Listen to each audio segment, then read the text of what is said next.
네, 오늘 말씀을 함께 나누겠습니다.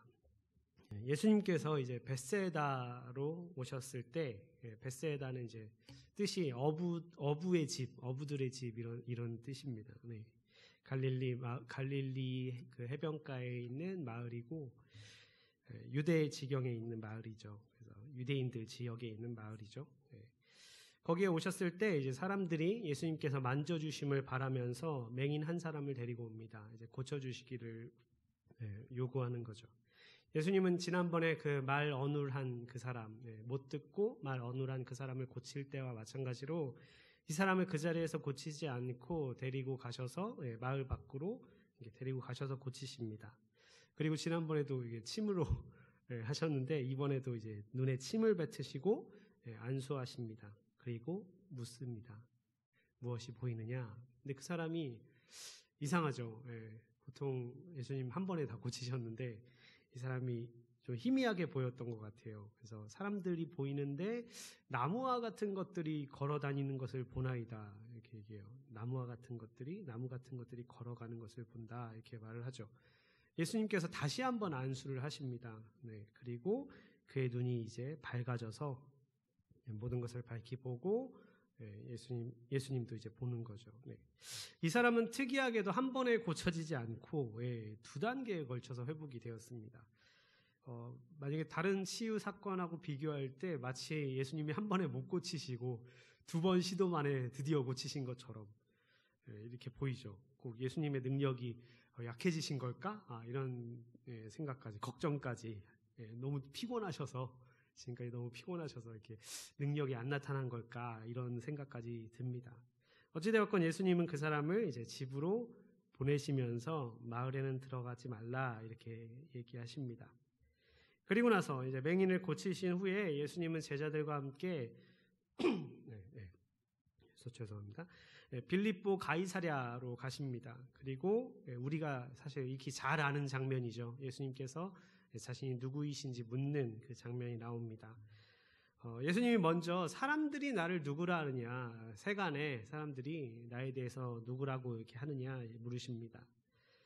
제자들은 이제 사람들 사이에서 들리는 그 소문들, 그걸 이제 정리해서 어떤 사람들은 예수님이 세례 요한, 헤롯도 마찬가지였죠. 예수님을 세례 요한의 능력을 입은 세례 요한이 다시 살아난 그런 사람이다 이렇게 얘기하는 사람들도 있고 또 엘리야를 비롯해서 선지자 중에 하나다 이렇게 얘기하는 사람들도 있다고 이렇게 말씀을 드립니다. 그래서 예수님이 다시 한번 질문을 하십니다. 그러면 너희는 나를 누구라 하느냐? 그리고 이제 12제자 중에 가장 성미가 급하고 어떻게 보면 수제자라고 흔히들 이렇게 얘기하는 베드로가 대표로 나서서 대답을 합니다. 주는 그리스도시니이다. 마태복음이나 누가복음에 있는 것보다는 좀 짧아요. 마태복음은 당신은 하나님의 아들 그리스도, 살아계신 하나님의 아들 그리스도십니다 이렇게 얘기했고 누가복음에서도 하나님의 그리스도이십니다 라고 했는데 마가는 아주 짧게 그리스도십니다 이렇게 대답을 합니다. 근데 사실 뭐 그리스도라는 말에 이미 거의 모든 것들이 다 축약해서 들어가 있죠. 그리고 예수님은 제자들에게 이 일을 아무에게도 말하지 말라 이렇게 경고하십니다. 네. 저는 일부러 오늘 설교 본문을 정하면서 맹인을 고치시는 그 장면만 하지 않고 일부러 오늘 30절까지 그리고 사실은 내용은 이제 뭐 38절까지 쭉 다룰 건데요. 베드로의 신앙 고백까지 포함을 시켰습니다. 그 이유는 오늘 우리가 함께 보는 이 말씀이 마가복음 전반부에서 후반부로 넘어가는 이 길목에 아주 중요한 역할을 하고 있기 때문입니다. 우리가 마가복음 1장 1절에서 처음 딱 마가복음을 펼쳤을 때, 이 마가의 복음서를 처음 받았을 때 우리가 대면하는 말씀이 있습니다. 하나님의 아들 예수 그리스도 복음의 시작 이렇게 이 말씀을 우리가 대면하면서 복음서를 시작합니다. 예수님이 지금까지 그러면서 그 선포로 시작해서 지금까지 예수님이 그리스도이심을 나타내는 표적들 그리고 예수님의 가르침을 우리는 계속 봐왔습니다. 온갖 병자들을 고치셨고 귀신을 쫓아내시고 또 지금까지 그 이스라엘 사람들이 보지도 못했고 듣지도 못했던 그런 권위 있는 말씀을 선포하시고 가르치셨고 또 심지어 바람과 바닷물결에 명령을 하셔서 그것들을 잠잠케 하시고 또 무리를 거르시고 아주 적은 양의 음식을 가지고 수천 명을 먹이시기도 했습니다. 그것도 아주 풍족하게 먹이셨죠. 옷자락에만 손을 댄 여인이 치유함을 받았고요. 또 죽었던 소녀가 생명을 얻고 살아나기까지 했습니다. 또 심지어 예수님이 제자들을 둘씩 파송하셨을 때 그 제자들이 예수님과 같이 병자들을 치유하고 귀신을 내어쫓는 그런 권능을 행사할 수 있었습니다. 제자들은 이 모든 것을 다 눈으로 보고 또 말씀을 듣고 또 심지어 경험하고 체험해 왔던 거죠. 그리고 그 제자들과 마찬가지로 복음서 처음부터 지금까지 쭉 그 증언들을 따라온 우리도 예수님이 그리스도시라는 그 증거들을 지금까지 계속 지켜봐 왔습니다. 그렇기 때문에 오늘 예수님이 너희는 나를 누구라 하느냐라고 했을 때 베드로는 지금까지 그 경험들, 지금까지 보고 들은 것들, 배운 것들, 지금까지 다 체험한 것들을 기반으로 근거로 해서 당당하게 고백합니다. 주는 그리스도이십니다. 예수님, 당신은 하나님의 아들 그리스도이십니다. 당신은 그 권능의 하나님의 아들이십니다. 당신은 우리가 기다려왔던 그 메시아, 그 그리스도이십니다. 이렇게 고백을 한 거죠.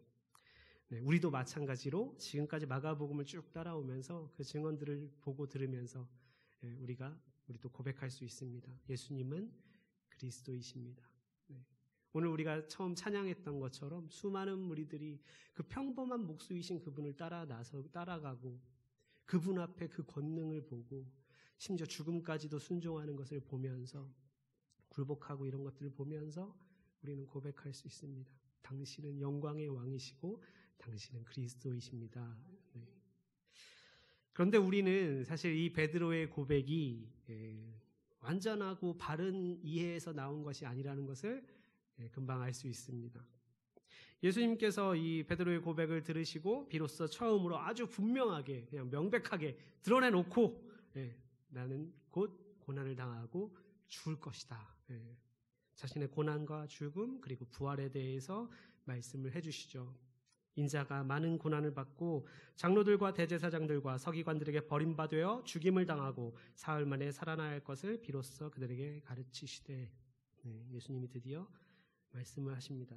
드러내놓고 이 말씀을 하시니 지금까지는 은근슬쩍 보여주셨어요. 우리가 말씀을 나누면서 볼 때 이렇게 배척당하시는 그런 모습들 속에서 이렇게 조금씩 보여주셨다면 이제 아예 드러내놓고 얘기하신 거예요. 나 이제 곧 우리 같이 예루살렘에 올라가면 고난을 당하고 버림받아서 죽을 거야. 그때 베드로가 예수님을 붙들고 항변합니다. 우리말은 정말 좋게 항변이라는 표현을 썼어요. 이게 막 뭔가 거부하면서 안 됩니다 주님 막 이렇게 그냥 저항하는 정도라고 생각할 텐데 이 항변하다라는 이 단어가 그 앞에 예수님이 귀신을 내쫓으실 때 바람과 바다를 막 꾸짖으실 때 이럴 때 쓰였던 단어거든요. 그러니까 베드로가 지금 예수님을 꾸짖고 책망하는 거예요. 바로 뒤에 예수님이 베드로를 꾸짖으셨다 할 때 똑같은 단어가 쓰였어요. 버릇없이. 그 이 항변했다라는 이 말에 예수님을 꾸짖고 예수님을 책망하고 예수님을 말렸다라는 이 말 안에 예수님에 대한 베드로의 생각이 무엇인지를 우리는 알 수 있습니다. 그러니까 예수님의 자기 이해와 베드로가 예수님을 이해하고 있는 것이 달랐다라는 거예요. 예수님이 누구이신지를 지금 예수님이 무엇을 하러 오셨는지를 말씀하시는 그 내용과 베드로가 지금까지 예수님을 보면서 예수님은 이런 분이다라고 그리고 이렇게 하실 것이다라고 생각한 게 달랐다라는 거죠. 사실 지금까지 예수님의 행적들과 앞서 말했던 그 마가복음을 따라오면서 우리가 봤던 그 모든 것들을 본다면 베드로의 이 고백이 전혀 이상할 게 없죠. 그렇죠? 우리도 마찬가지로 고백하는 것이고 분명 그게 예수님의 모습이에요. 하나님의 아들이시고 권능과 권위에 능력과 권위를 가지신 그 그리스도이신 것을 우리는 지금 지켜봐 왔습니다. 그렇기 때문에 주는 그리스도이십니다라고 고백할 수 있었던 거죠. 그렇죠? 사실 어떻게 보면 그 노래 가사처럼 평범한 목수이신 그분을 그리스도시라고 고백할 수 있는 이유는 이미 그 전에 보여주신 표적들과 그 보여주신 그 발자취를 따라왔다면 어쩔 수 없이 그런 고백이 나올 수밖에 없었을 겁니다. 그렇지만 그게 전부가 아니었다라는 거죠. 그게 완전한 이해가 아니었다라는 겁니다. 베드로에게 있어서 고난받고 버림받아 결국 죽임당하는 그리스도, 그런 그림은 없었던 거예요. 도저히 납득할 수 없는 모습이었던 겁니다. 그래서 그는 예수님이 하신 말씀을 듣고 이거 뭔가 잘못됐다라고 여겼습니다. 예수님이 지금 이상한 말을 하신다라고 여겼습니다. 그래서 예수님을 꾸짖고 말렸습니다. 고난 같은 소리, 죽음 같은 소리는 하지 마세요. 그런 일은 있을 수 없습니다. 그렇게 호통쳤을지도 모릅니다.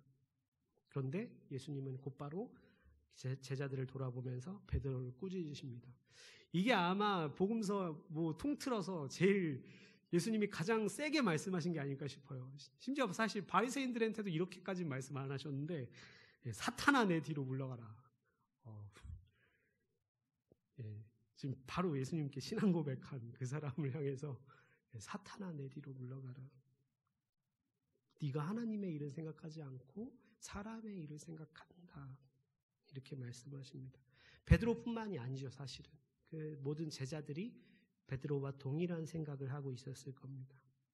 그리고 그런 마음으로 예수님을 따르고 있었습니다.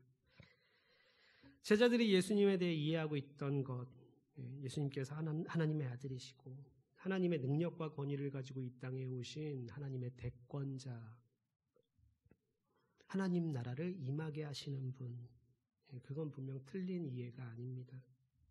그런데 이제 그것을 어떻게 이루시느냐라는 거예요. 하나님 나라를 어떻게 임하게 하시느냐라는 거예요. 예수님이 말씀하신 것처럼 고난받고 버림받아 결국 죽임당하시고 십자가에서 죽으시고 부활하심으로 그것을 이루시는 것이 예수님을 보내신 하나님의 뜻이고 하나님의 방식이었습니다. 우리가 도저히 이해할 수 없는 그 방식. 제자들은 아직 예수님을 제대로 보지 못하고 있었습니다. 그들은 예수님을 그리스도라고 믿고 고백하고 있었지만 마치 앞에 맹인이 사람을 보면서 나무 같은 것이 걸어 다닙니다 라고 했던 것처럼 예수님을 흐릿하게, 희미하게 보고 있었던 것입니다. 그렇기 때문에 죄송합니다.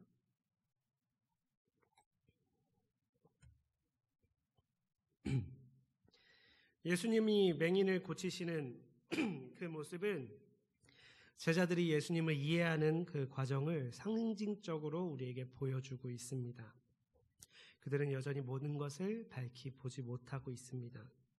그렇기 때문에 제자들은 예수님을 밝히 보기까지, 모든 것을 밝히 보기까지 계속해서 예수님을 더 따라가야 합니다. 예루살렘까지 따라가야 하고요. 결국은 그분의 십자가 앞까지 따라가야 합니다. 후에 마가의 다락방에 가서야, 성령께서 오시고 나서야 모든 것을 이해하게 되죠. 그러면 이렇게 어렴풋하게 흐릿하게나마 보이기만 하면 되는 거 아닌가? 아무것도 못 보던 맹인이 그래도 나무와 같은 것들이 보일 정도면 충분하지 않을까요? 그렇죠? 이 당시 안경은 없었지만 그 정도면 충분하지 않을까? 예수님께서 능력과 권위를 가지고 계신 하나님의 아들이라는 것 정도만 알아도 충분하지 않을까요? 그 정도면 그 정도 믿는다면 충분한 거 아닐까요? 이 세상을 구원하시고 하나님 나라를 임하게 하시는 분, 이 세상을 통치하시는 하나님, 그 정도만 우리 알아도 충분한 거 아닐까요? 십자가에서 죽으셨지만 결국 부활하신 전능하신 하나님, 또 사랑의 예수님 뭐 이 정도만 알면 되지 않을까요? 뭐하러 말씀을 그렇게 하나하나 다 막 배우고 봐야 할까요? 공부할 필요 막 연구하고 막 그런 성경대학 왜 그냥 믿으면 되죠. 하나님 믿으면 되죠. 그냥 잘 믿으면 되죠. 그런데 우리가 예수님을 어떤 분으로 믿느냐라는 것이 결국 내가 어떤 제자가 되느냐와 연결됩니다. 둘은 이어져 있습니다. 그렇기 때문에 예수님은 곧바로 자신이 어떤 분이신지를 말씀하시고 나서 제자도에 대해서 이야기하십니다. 예수님께서 베드로를 책망하신 후에 곧바로 말씀하시죠. 누구든지 나를 따라오려거든 자기를 부인하고 자기 십자가를 지고 나를 따를 것이니라. 고난의 길, 십자가의 길을 가신 예수님을 제대로 알고 그런 예수님을 제대로 믿는 사람은 결국 자기를 부인하고 자기 십자가를 지고 예수님을 따를 것입니다. 그러나 예수님의 고난의 십자가를 제대로 이해하지 못하고 그저 예수님의 그 능력과 권위와 영광스러움과 이런 것들에만 이끌려서 그분을 믿는 사람은 자칫하면 그 결말에 가서 예수님을 마치 알라딘에 나오는 램프의 지니 그 정도 내가 원하는 것은 뭐든 해줄 수 있는 분, 그 램프를 지닌 자파처럼 이것만 있으면 내가 모든 것을 할 수 있어. 이것을 통해 내 욕망과 성공과 출세와 부와 권력 같은 것을 얻고 누리기 위한 수단으로 삼을 것입니다. 예수님은 그러한 길이 사탄의 길이라고 베드로에게 말씀하시면서 책망하신 겁니다. 사실 복음서가 끝날 때까지도 제자들은 모든 것을 밝히 보지 못했습니다. 그래서 십자가의 길을 향해 가고 있는 예수님을 바로 앞에 두고도 서로 누가 높은지, 누가 더 높은 자리를 차지하게 될 것인지 그걸 가지고 다투었습니다. 우리나라 교회가 한창 부흥하고 기독교 인구가 막 늘어날 때 통상적으로 쓰였던 전도할 때 쓰였던 멘트가 있죠. 예수 믿고 복 받으세요. 이 말이 아닐까 싶어요. 가장 많이 쓰였던 전도할 때 예수님 믿고 복 받으세요. 우리가 노방 전도를 하거나 뭐 이럴 때 특히 그 말을 많이 사용하지 않았을까 싶습니다. 우리나라가 일제로부터 해방되고 또 6.25 전쟁이 발발하고 정치적으로 계속 혼란스러운 격동의 시간을 경험하고 경제적인 어려움도 계속 따라다녔죠. 그런 것들을 극복해 가면서 교회는 사람들에게 정신적으로 또 정서적으로 지주 역할을 분명 해왔습니다. 또 어려운 삶 속에서 교회에 소속되면 사람들 사이에서 유대감을 느낄 수 있었고요. 또 문화 공간이 많지 않았죠. 문화를 뭔가 체험할 수 있는 그런 공간이 거의 없었는데 교회는 항상 문화의 선두주자 역할을 해왔습니다. 막 노래나 악기나 이런 걸 배울 수 있는 그런 곳이 많이 없었어요. 근데 교회에 가면 그런 것들을 막 쉽게 배울 수 있고 막 누릴 수 있고. 제가 중고등학교 때 이제 처음 고등학교 2학년 때 교회에 와서 청년부 시기를 지날 때만 해도 그때까지도 그래도 막 중고등학생들이 학교에 기독교 동아리가 있어서 돌아가면서 매해 이제 문화제 같은 걸 막 했어요. 무슨 밤, 뭐 실루암의 밤, 뭐 이런 식으로 해가지고 앞에서 공연을 하고 하나씩 자기 장기 자랑 같이 이렇게 하고 또 안 믿는 친구들, 믿는 친구들 이렇게 초대해가지고 그런 일들을 막 했습니다. 말 그대로 예수님을 믿고 교회에 가면 우리가 얻을 수 있는 것들이 정말 많았습니다. 누릴 수 있는 것들이 정말 많았죠. 좀 더 적나라하게 얘기하자면 내가 신앙이 없어도 내가 예수님을 안 믿어도 내가 교회에 출석하는 것만으로도 내가 교회에서 받아 누릴 수 있는 것들, 교회에서 얻을 수 있는 것들이 정말 많은 시대였습니다. 그런 시대를 거쳐왔어요. 내가 시골에서 서울로 상경을 했어요. 일자리를 찾아서. 근데 내가 예수님을 안 믿는데 그냥 고향에서 교회는 그냥 엄마 아빠 때문에 어쩔 수 없이 다녔어요. 서울에 왔는데 아는 사람은 뭐 하나도 없고 그럴 때 교회에 찾아가면 많은 도움을 얻을 수 있었을 거예요. 뭐 그런 걸 비롯해서 교회에 가기만 하면 많은 것을 얻을 수 있었습니다. 그 당시에 정말 많이 유행했던 거. 저도 어렸을 때 무슨 산상 집회 해가지고 이렇게 부흥회 막 이런 거 매년 했거든요. 매년 1월 1일이면 교회 4개가 연합해서 산에 올라가서 4일 동안, 4일인가 5일 동안, 그럼 막 예배를 4시간씩 드리는 거예요. 그렇게 막 부흥 간증 집회 이런 걸 했어요. 어떤 레파토리가 가장 많습니까? 내가 정말 찢어지게 가난하고 공부도 할 수 없고 그런 상황이었는데 교회에 다니면서 예수님 믿고 공부할 수도 있게 되고 뭐 성공하고 그래서 지금 여기까지 올라왔다. 지금 이렇게 성공했다. 아니면 내가 정말 불치병이나 원인 모를 아픔 뭔가 있어. 근데 그게 치유를 받고 지금 이렇게 성공했다. 이런 내용의 간증이 정말 많았습니다. 그래서 어느덧 그 모든 과정을 거쳐오면서 사람들의 마음속에 예수님을 잘 믿으면 물질적으로도 복받고 성공한다라는 그런 공식이 다 장착이 된 것 같아요. 심지어 교회도 교인 수가 많아지고 건물을 멋있게 크게 지으면 성공한 교회, 그런 생각들을 하게 됐습니다. 그렇게 해서 교회가 힘을 가지고 교회가 정치적인 권력을 가지고 교회가 더 부유해지고 교회가 더 좋은 서비스와 편의를 제공하고 그러면 어떨까요? 사람들이 더 많이 오겠죠. 분명 많이 옵니다. 초대형 교회가 인기 있는 이유는 그것도 한몫을 분명 할 겁니다. 가면 너무 편하거든요. 할 수 있는 게 정말 많아요. 누릴 수 있는 것도 많고. 그렇다면 아예 기독교 국가를 만드는 거예요. 그래서 기독교인이 아니면 공직에 진출할 수 없게 막는 거예요. 기독교인이 운영하는 업체는 세금을 막 면제해주고, 기독교인은 세금 감면 혜택이 있고 타종교인은 세금 폭탄을 주고. 그렇게 하면 어떨까요? 기독교인이 안 되면, 예수님을 안 믿으면 버틸 수가 없을 거예요. 아마 그죠? 살 수가 없겠죠. 그렇게 하면 하나님 나라가 임한 걸까요? 그렇게 해서 우리가 힘을 얻고 권세를 얻고 영향력을 끼치는 것, 그게 하나님 나라가 임하는 것일까?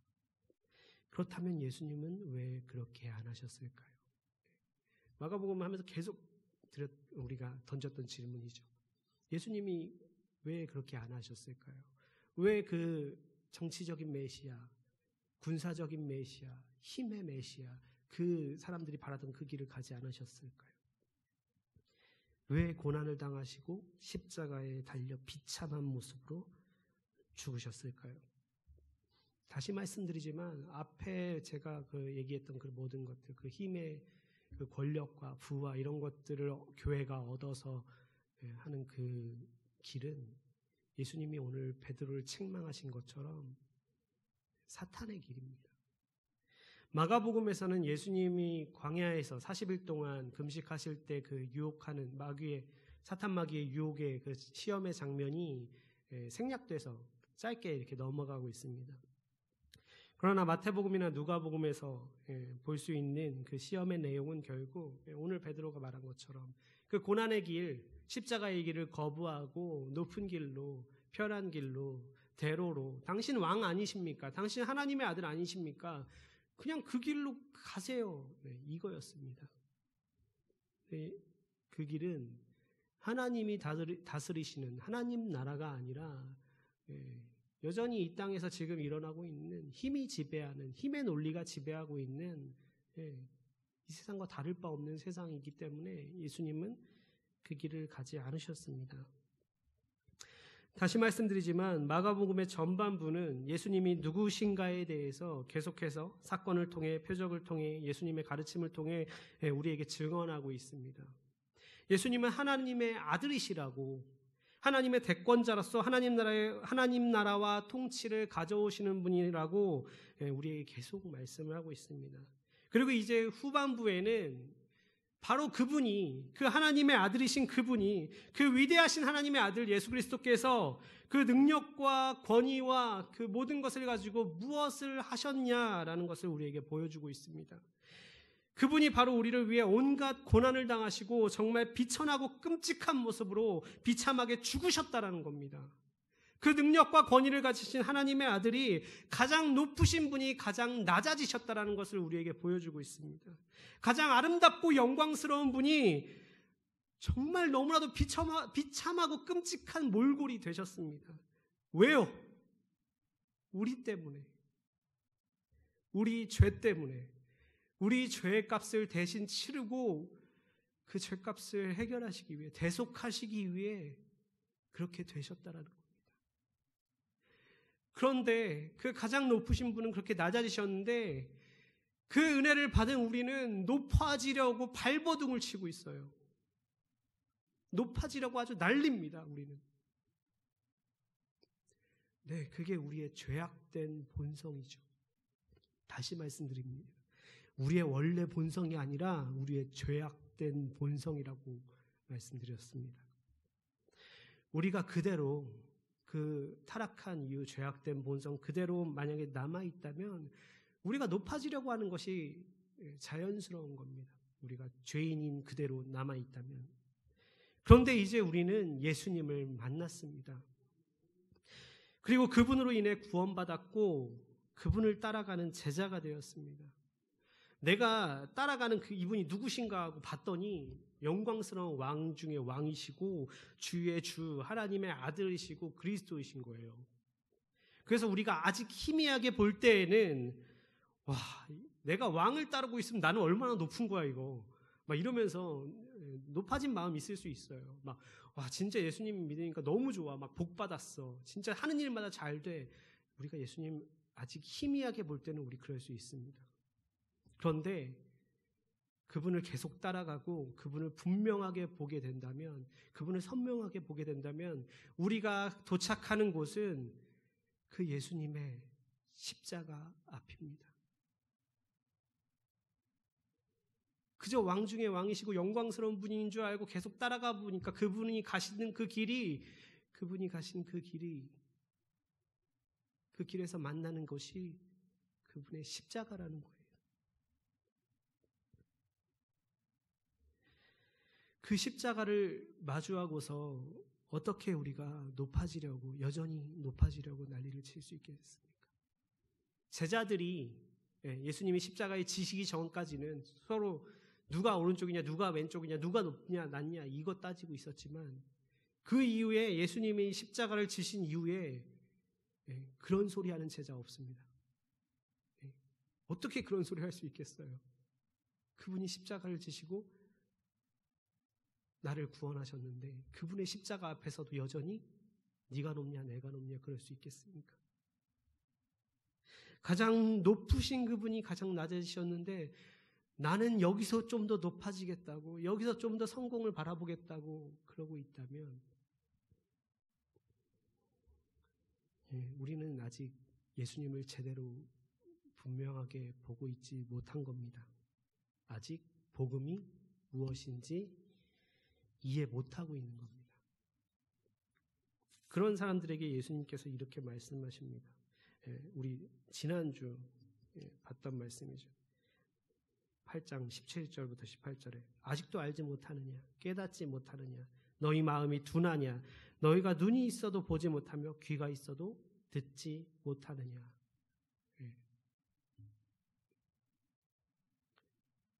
우리가 이 맹인처럼 아직 희미하게 볼 때는 그럴 수 있어요. 이제 막 예수님 믿기 시작하면 예수님 믿는 게 정말 좋은 일들이 있구나. 아마 하나님도 그렇게 주실 거예요. 우리 기도에, 작은 기도에도 응답해 주시고. 그런데 우리가 예수님을 알면 알수록, 그리고 예수님을 분명하게 보는 순간 우리가 맞닥뜨리는 것은 그 영광스러운 분의 십자가입니다. 오늘 본문의 말씀은 마가복음의 중간에서 전반부와 후반부를 연결하면서 예수님이 누구이신가, 그리고 무엇을 하셨는가라는 질문을 우리에게 던집니다. 그리고 동시에 그래서 나는 누구인가? 그리고 어떻게 살 것인가? 라는 질문을 하게 합니다. 그 답은 분명하죠. 나는 예수님의 제자입니다. 나는 예수님을 따라서 나를 부인하고 나에게 주어진 십자가를 지겠습니다. 혹시 아직도 가이사랴 빌립보에서 흐릿하게 예수님을 보면서 예수님을 통한 성공을 꿈꾸고 계십니까? 그렇다면 모든 것을 밝히 보기까지 예수님을 끝까지 따라가셔야 합니다.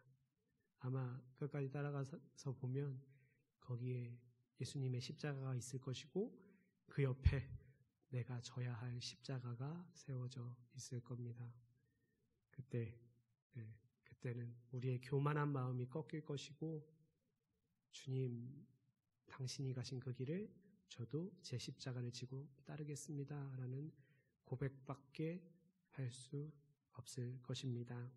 네, 우리 기도하겠습니다.